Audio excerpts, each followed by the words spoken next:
दोस्तों बहुत बहुत स्वागत है आप सभी का एक बार फिर से। जी हाँ दोस्तों, आज पूरे दिन की कई महत्वपूर्ण और बड़ी खबरें निकलकर सामने आ रही हैं। जानेंगे सभी खबरों को विस्तार से। तो दोस्तों, खबरों में आगे बढ़ने से पहले वीडियो को एक प्यार भरा लाइक जरूर कर दें और ताजा खबरों को जानने के लिए चैनल को सब्सक्राइब भी जरूर कर लें। तो देखते हैं पहली बड़ी खबर क्या निकल कर आ रही है। दोस्तों, इस वक्त की पहली बड़ी खबर निकल कर आ रही है। आपको बता दें कि लाल किले पर किसानों का कब्जा, फहराया अपना झंडा। जी हाँ दोस्तों, आपको बता दें कि गणतंत्र दिवस पर नेताओं की गैर मौजूदगी में किसान उग्र हो गए और लाल किले की प्राचीर पर अपने दल के झंडे फहरा दिए। हैरत की बात है, जहां से पीएम 15 अगस्त को तिरंगा फहराते हैं, वहां से देश का नहीं बल्कि कोई और झंडा लहराकर किसानों ने हुड़दंग मचाया। इससे पहले आरटीओ में किसान और पुलिस के बीच झड़प हुई। मामले में बीकेयू दोआबा किसान एकता यूनियन के मनजीत सिंह राय ने कहा कि लाल किले पर पहुंचे लोग भी किसान हैं, हम उनसे शांति बनाए रखने की अपील करते हैं। मालूम हो कि लाल किला पूरी तरह से प्रदर्शनकारियों के कब्जे में है। संयुक्त किसान मोर्चा ने भी कहा कि अगर कुछ किसान लाल किले पर पहुंच गए हैं तो उन्हें शांति बनाए रखनी चाहिए। फिलहाल पुलिस वाले ध्वज को उतारने के लिए संघर्ष कर रहे हैं। लाल किले पर प्रदर्शनकारियों ने पुलिस को खदेड़ा, कुर्सियों को तोड़ा। लाल किले पर और अधिक तनाव पैदा हो गया है। कुर्सियां और लाइटें टूट गई। पुलिस को पीछे धकेला जा रहा है। एक सिपाही घायल हो गया, उसे बाहर निकाला जा रहा है। बता दें कि किसानों के प्रदर्शन को देखते हुए समयपुर, बादली, रोहिणी सेक्टर 18 और 19, हैदरपुर, बादली मोड़, Jahangirpuri, Adarsh Nagar, Azadpur model town, GTB नगर, विश्वविद्यालय, विधानसभा और सिविल लाइंस मेट्रो स्टेशन बंद है। इंद्रप्रस्थ मेट्रो स्टेशन और ग्रीन लाइट पर सभी स्टेशन बंद है। आज गणतंत्र दिवस पर दिल्ली के बीचों बीच किसान पुलिस से भिड़ गए। किसानों ने आज सुबह शहर की सीमाओं पर बैरिकेडिंग तोड़ने के बाद सरकार के नए कृषि कानूनों के खिलाफ एक विशाल ट्रैक्टर रैली निकाली। प्रदर्शनकारियों और पुलिस के बीच जमकर हंगामा हुआ।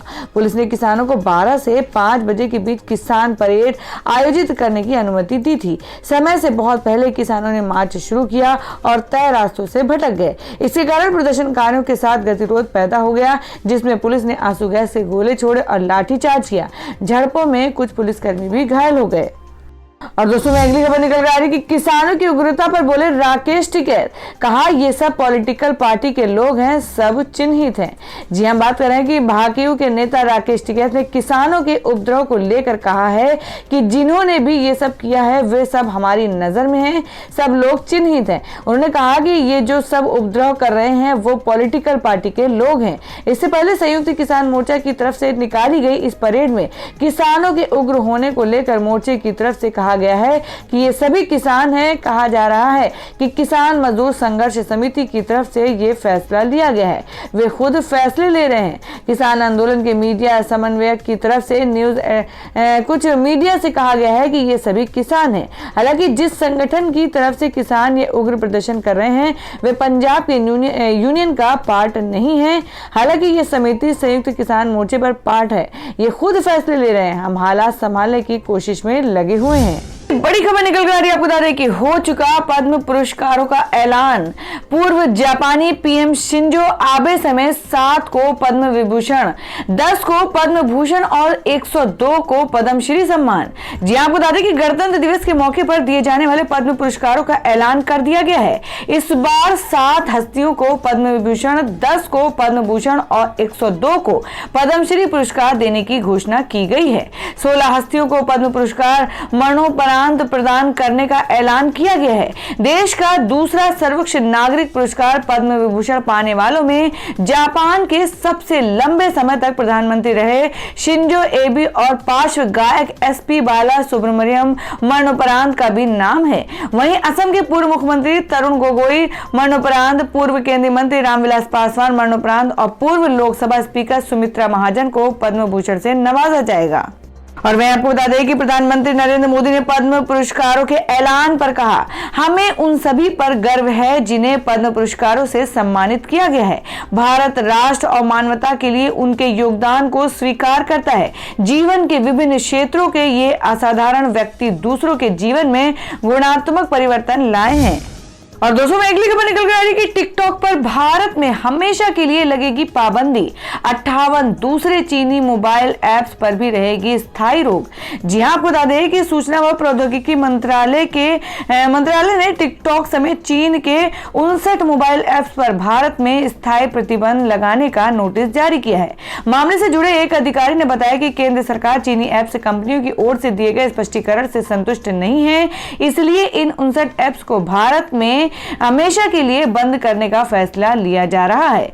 चीनी ऐप्स पर स्थायी पाबंदी के मामले से जुड़े अधिकारियों ने बताया कि नोटिस पिछले सप्ताह जारी कर दिया गया था। केंद्रीय सूचना व प्रौद्योगिकी मंत्रालय ने जून 2020 में ही इन 59 ऐप्स पर पाबंदी लगा दी थी। इनमें अलीबाबा का यूजी ब्राउजर और टेंसेंट का वीचेस ऐप भी शामिल था। केंद्र सरकार ने देश की संप्रभुता और अखंडता के साथ सुरक्षा को खतरा बताते हुए इन ऐप्स पर पाबंदी लगाई थी। इसके बाद केंद्र सरकार ने स्थायी पाबंदी लगाने से पहले इन कंपनियों को अपना पक्ष रखने का एक मौका दिया था। और दोस्तों मैं अगली खबर निकल कर आ रही है, आपको बता दें कि यस बैंक के फाउंडर की मुश्किलें नहीं हो रही है कम। कोर्ट ने खारिज की जमानत याचिका, अभी जेल से नहीं छूटेंगे राणा कपूर। जी हां, बात कर रहे हैं कि डूबने की कगार से दिसंबर 2020 तिमाही के दौरान मुनाफे में लौटे निजी क्षेत्र के यस बैंक के संस्थापक राणा कपूर की मुसीबतें बढ़ती ही जा रही हैं। अब बॉम्बे हाई कोर्ट ने मनी लॉन्ड्रिंग मामले में उनकी जमानत याचिका खारिज कर दी है। फिलहाल राणा कपूर मुंबई के तलोजा जेल में बंद है। मनी लॉन्ड्रिंग के मामले की जांच कर रहे प्रवर्तन निदेशालय ने राणा कपूर मार्च 2020 में गिरफ्तार किया था। केंद्रीय जांच ब्यूरो यानी सीबीआई भी कॉर्पोरेट गवर्नेंस में गड़बड़ी के आरोपों में कपूर के खिलाफ जांच कर रहा है। और दोस्तों मैं अगली खबर बता दें कि क्या नेपाल फिर बन सकता है हिंदू राष्ट्र। कम्युनिस्ट पीएम ओली ने पहली बार की पशुपतिनाथ मंदिर में पूजा। जी हां, आपको बता दें कि नेपाल के कार्यकारी प्रधानमंत्री केपी शर्मा ओली ने सोमवार को सुबह सुबह काठमांडू के प्रसिद्ध भगवान पशुपतिनाथ मंदिर में पहुंचकर सबको चौंका दिया।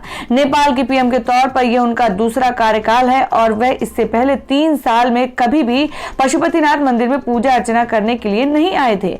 वैसे भी कम्युनिस्ट नेताओं का धार्मिक मान्यताओं से सरोकार नहीं रहता है, लेकिन जिस तरह से एक दिन पहले ही नेपाल की सत्ताधारी नेपाल कम्युनिस्ट पार्टी के प्रचंड गुट ने उन्हें पार्टी की प्राथमिक सदस्यता से बाहर किया है, उनका हिंदुओं के प्रसिद्ध तीर्थ स्थल पहुंचकर पूजा करना नेपाल की करवट ले रही सियासत का संकेत नजर आ रहा है। आपको बता दें कि कम्युनिस्ट पीएम ओली ने की पशुपतिनाथ मंदिर में पूजा। नेपाल के कार्यकारी प्रधानमंत्री केपी शर्मा ओली अपनी पत्नी राधिका शाक्य के साथ स्थानीय समय के मुताबिक सोमवार सुबह करीब 8 बजे भगवान पशुपतिनाथ मंदिर में पूजा अर्चना के लिए पहुंच गए थे। पशुपतिनाथ एरिया डेवलपमेंट ट्रस्ट के अधिकारियों के मुताबिक इस मौके पर पीएम ओली ने विश्व शांति और राष्ट्र कल्याण के लिए 1,25,000 दिए जलाए। इस मौके पर ओली के साथ उनके कैबिनेट के सदस्य और संस्कृति, पर्यटन और नागरिक उड्डयन मंत्री भानुभक्त धकल भी मौजूद थे। तो दोस्तों खबरों में आगे बढ़ने से पहले जान लेते हैं आज के माइंड के उसके सवाल को। आज का सवाल है, आपको बताना है कि मुगल शासक औरंगजेब के पिता का क्या नाम था। इसका जवाब आपको वीडियो के नीचे कमेंट बॉक्स में देना है और सही जवाब देने वालों को रैंडमली सिलेक्ट किया जाएगा और वो जीत सकते हैं बम्पर पुरस्कार। तो बढ़ते अगली खबर की ओर। और दोस्तों मैं अगली खबर निकल कर आ रही है, आपको बता दें कि असदुद्दीन ओवैसी की पार्टी AIMIM गुजरात की सियासत में आई। बीटीपी संघ निकाय चुनाव लड़ेगी। जी हां, आपको बता दें कि पिछले कई महीनों से असदुद्दीन ओवैसी की पार्टी ऑल इंडिया मजलिस इत्तेहादुल मुस्लिमीन के गुजरात की सियासत में एंट्री लेने की खबरें आ रही थी। अब इसका आधिकारिक रूप से गुजरात प्रवेश हो गया है। दरअसल ये पार्टी छोटू वसावा की भारतीय ट्राइबल पार्टी यानी BTP के साथ गठबंधन कर चुनाव लड़ेगी। सूबे में स्थानीय निकाय चुनाव की तारीख घोषित हो चुकी है और अगले माह इसके वोट पड़ेंगे। ऑल इंडिया मजलिस इत्तेहादुल मुस्लिमीन के गुजरात पहुंचने के बारे में जानकारी देते हुए AIMIM गुजरात के प्रदेश अध्यक्ष साबिर काबलीवाला और महासचिव हमीद भट्टी ने पत्रकारों से कहा, हम यहाँ सत्तारूढ़ भाजपा को अपना मुख्य प्रतिद्वंदी मानते हैं। हम BTP के साथ स्वराज के चुनाव लड़ेंगे। हम अकेले नहीं हैं बल्कि कई स्थानीय नेता और कई अन्य दल पार्टी के साथ संपर्क में हैं। हमीद भट्टी बोले, गुजरात के लोग कई सालों से ओवैसी से मिलने हैदराबाद जाते थे और कहते थे कि आप गुजरात के लोगों की आवाज बने। इसलिए लोगों की इच्छा को ध्यान में रखते हुए ओवैसी साहब ने निर्णय लिया कि अब की गुजरात में प्रवेश करेंगे। और दोस्तों अगली खबर आ रही है पश्चिम बंगाल से। जी आपको बता दें कि ममता बनर्जी का पलटवार, कहा मेरा अपमान कर सकती है बीजेपी लेकिन बंगाल का अपमान सहन नहीं करूंगी। जी आपको बता दें कि पश्चिम बंगाल की मुख्यमंत्री ममता बनर्जी ने विक्टोरिया मेमोरियल की घटना को लेकर निशाना साधा है। उन्होंने कहा कि बीजेपी मेरा अपमान कर सकती है लेकिन बंगाल का अपमान बर्दाश्त नहीं किया जाएगा। ममता बनर्जी ने बीजेपी को फर्जी पार्टी कहते हुए बंगाल के लोगों से कहा कि वे बीजेपी से पैसे ले ले मगर चुनाव के दौरान मतदान केंद्र पर जाकर तृणमूल कांग्रेस को ही वोट करे। उन्होंने कहा कि बीजेपी तुम्हें पैसे का लालच दे सकती है, अगर वे ऐसा करते हैं तो आप पैसे ले लीजिएगा लेकिन वोट हमें ही दीजिएगा। बीजेपी पूरी तरह से फर्जी पार्टी है, वे मेरा अपमान कर सकते हैं लेकिन मैं बंगाल का अपमान बर्दाश्त नहीं करूंगी। बीजेपी खुद बीजेपी का सम्मान नहीं करती है। और दोस्तों अगली खबर निकल कर है जो कि मुंबई किसान रैली को लेकर है। जी आपको बता दें कि शरद पवार बोले राज्यपाल के पास कंगना से मिलने का वक्त किसानों से नहीं। जी आपको बता दें कि कृषि कानूनों के खिलाफ विरोध प्रदर्शन करने के लिए महाराष्ट्र के अलग अलग हिस्सों से किसान मुंबई के आजाद मैदान में जमा हुए।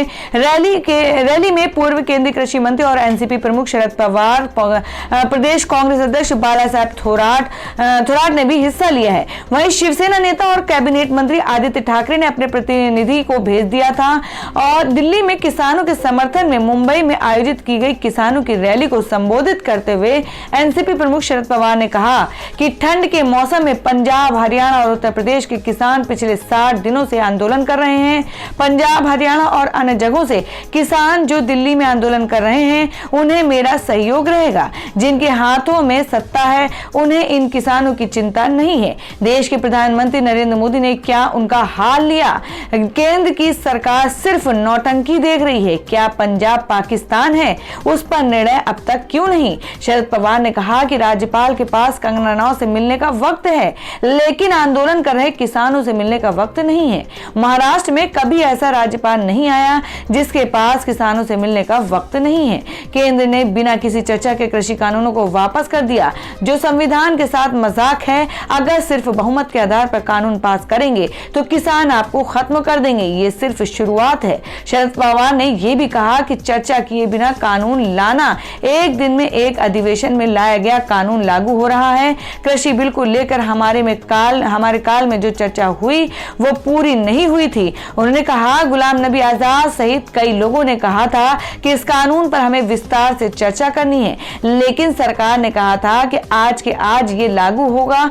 किसानों का एक प्रतिनिधि मंडल 25 जनवरी को राजभवन जाकर राज्यपाल भगत सिंह कोश्यारी को ज्ञापन सौंपेंगे और साथ ही गणतंत्र दिवस के मौके पर आजाद मैदान में झंडा फहराएंगे। पुलिस अधिकारी ने बताया था कि किसान रैली के मद्देनजर पुलिस ने दक्षिण मुंबई स्थित आजाद मैदान और उसके आसपास के इलाकों की सुरक्षा की विशेष तैयारी की है और राज्य रिजर्व पुलिस बल SRPF के जवानों की तैनाती की गई। इसके साथ ही ड्रोन का इस्तेमाल किया जाएगा। तो दोस्तों खबरों में आगे बढ़ने से पहले एक बार फिर से आपको याद दिला दें कि अगर आपने अभी तक हमारी वीडियो को लाइक नहीं किया तो जल्दी से वीडियो को लाइक कर दें क्योंकि आपका एक लाइक हमारे लिए बहुत ही महत्वपूर्ण होता है। और अगर आप हमारे चैनल पर नए हैं तो चैनल को जरूर सब्सक्राइब कर लें और बेल के बटन को भी जरूर हिट कर दें और हमारी पूरी न्यूज को जानने के लिए वीडियो को लास्ट तक जरूर देखें। बढ़ते अगली खबर की ओर।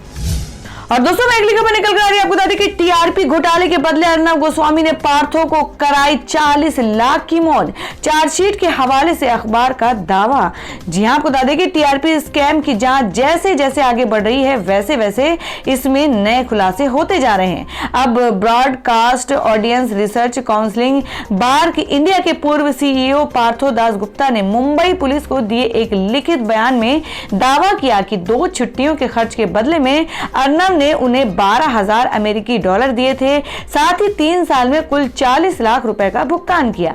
इसके बदले में उन्होंने रेटिंग में छेड़छाड़ करके उनके चैनल को फायदा पहुंचाया। इंडियन एक्सप्रेस की रिपोर्ट के मुताबिक 11 जनवरी को मुंबई पुलिस की ओर से इस केस में 3600 पेज की सप्लीमेंट्री चार्जशीट दाखिल की गई थी जिसमें पार्थो दास गुप्ता और गोस्वामी के बीच की व्हाट्सएप चैट है। साथ ही 59 अन्य व्यक्तियों के बयान भी लिए गए हैं जिसमें बार्क के पूर्व कर्मचारी और केबल ऑपरेटर शामिल हैं। वहीं ऑडिट रिपोर्ट की रिपब्लिक टाइम्स नाउ आज तक के समेत कई चैनलों के नाम हैं। ये सप्लीमेंट्री चार्जशीट पार्थो बार्क के पूर्व Romil Ramgarhia Republic TV network के सीईओ विकास खानचंदानी के खिलाफ दायर की गई थी। इससे पहले नवंबर 2020 में जो चार्जशीट दाखिल हुई थी उसमें 12 लोगों के नाम शामिल थे। और दोस्तों मैं अगली बड़ी खबर निकल कर आ रही है, आपको बता दें कि टीसीएस ने रचा इतिहास, एक्सचेंजर को पीछे छोड़ बनी दुनिया की सबसे बड़ी आईटी कंपनी। जी हम बात कर रहे हैं टाटा ग्रुप की flagship firm Tata consultancy services TCS दुनिया की सबसे ज्यादा वैल्यू वाली सॉफ्टवेयर कंपनी बन गई है। टीसीएस ने सोमवार को एक्सचेंजर को पीछे छोड़ते हुए ये मुकाम हासिल किया है। टीसीएस का मार्केट कैप 169.9 अरब डॉलर करीब 12 करोड़ 43,540.29 करोड़ रुपए को पार कर गया है। पिछले साल अक्टूबर में भी एक ऐसा मौका रहा जब भारत की इस दिग्गज आईटी कंपनी ने एक्सचेंजर को सबसे ज्यादा मार्केट कैप वाली सॉफ्टवेयर कंपनी के मामले में पीछे छोड़ा था। रिलायंस इंडस्ट्रीज के बाद भारत में 12 लाख करोड़ से ज्यादा का मार्केट कैप का प्रतिमान बनाने वाली कंपनी का रिकॉर्ड भी टीसीएस के नाम है। साल 2018 में आईबीएम इस मार्केट में शीर्ष कंपनी थी। उस दौरान आईबीएम का कुल रेवेन्यू टीसीएस की तुलना में करीब 300% ज्यादा था। इसके बाद दूसरे स्थान पर एक्सचेंजर का नाम था। हालांकि पिछले साल ही अप्रैल में टीसीएस का मार्केट 100 अरब डॉलर के पार पहुंचा था। और दोस्तों अगली खबर में बता दें क्या है देश भर में सोने और चांदी का ताजा भाव। जी आपको बता दें कि हफ्ते के पहले दिन ही धड़ाम हो गया सोना, चांदी चमकी, जाने कितना सस्ता हुआ गोल्ड। जी आपको बता दें कि सोने चांदी की कीमत में उठापटक का दौर जारी है। सोने की कीमत में एक बार फिर से नरमी देखने को मिली है। हफ्ते के पहले कारोबारी दिन ही सोना लुढ़क गया। हालांकि चांदी की कीमत में चमक आई और चांदी का भाव तेजी की ओर बढ़ गया। देश भर के सराफा बाजारों में सोमवार को 24 कैरेट शुद्धता वाले सोने का हाजिर भाव 24 कैरेट गोल्ड रेट में गिरावट आई और ये गिरावट 49,186 रुपए प्रति 10 ग्राम पर पहुंच गया। जबकि शुक्रवार को सोने का भाव 49,420 रुपए ट्रेंड कर रहा था। आपको बता दें कि सोने की कीमत में सोमवार को बड़ी गिरावट देखने को मिली। सोने के वायदा भाव में 182 रुपए तक की गिरावट आई है। सोने के फ्यूचर रेट में बड़ी नरमी देखने को मिली और एमसीएक्स पर 5 फरवरी डिलीवरी वाले सोने की कीमत में 0.37% की गिरावट आई और सोना मिलकर 48,958 रुपए प्रति 10 ग्राम पर ट्रेंड कर रहा है। वहीं अप्रैल डिलीवरी वाले सोने के वायदे कीमत में 0.36% की गिरावट आई। और अब अगली खबर में जान लेते हैं क्या है देश भर में मौसम के ताजा हालात। आपको बता दें कि शीतलहर की चपेट में उत्तर भारत, अगले 3-4 दिनों तक राहत नहीं। मौसम विभाग ने जारी की है चेतावनी। आपको बता दें कि उत्तर भारत के लोगों पर ठंड का कहर बनकर बरस रही है। मौसम विभाग ने अगले कुछ दिन में उत्तर और मध्य भारत में कड़ाके की ठंड का एक नया दौर शुरू होने का अनुमान जताया है। मौसम विभाग के अधिकारी ने कहा है कि शुक्रवार तक तापमान में 4 डिग्री सेल्सियस गिरावट का अनुमान है। पश्चिमी विक्षोभ के जम्मू कश्मीर से उत्तर पूर्व की ओर बढ़ने से 25 जनवरी से शुष्क उत्तर पश्चिमी हवाएं जोर पकड़ने लगेंगी। अगले 3-4 दिन तक उत्तर भारत के मैदानी इलाकों और इससे लगे मध्य तथा पश्चिमी भारत के हिस्सों में इनका प्रभाव बना रहेगा। तो दोस्तों ये थी अब तक की सभी बड़ी खबरों की अपडेट्स। टुडे ब्रेकिंग न्यूज और लेटेस्ट खबरों को देखने के लिए हमारे चैनल को सब्सक्राइब जरूर कर लें, वीडियो को लाइक और शेयर भी जरूर कर दें अपने दोस्तों और रिलेटिव्स के साथ। तो दोस्तों फिर मिलेंगे काम की खबरों और सरकारी योजनाओं की एक और नई वीडियो के साथ। तब तक के लिए धन्यवाद दोस्तों।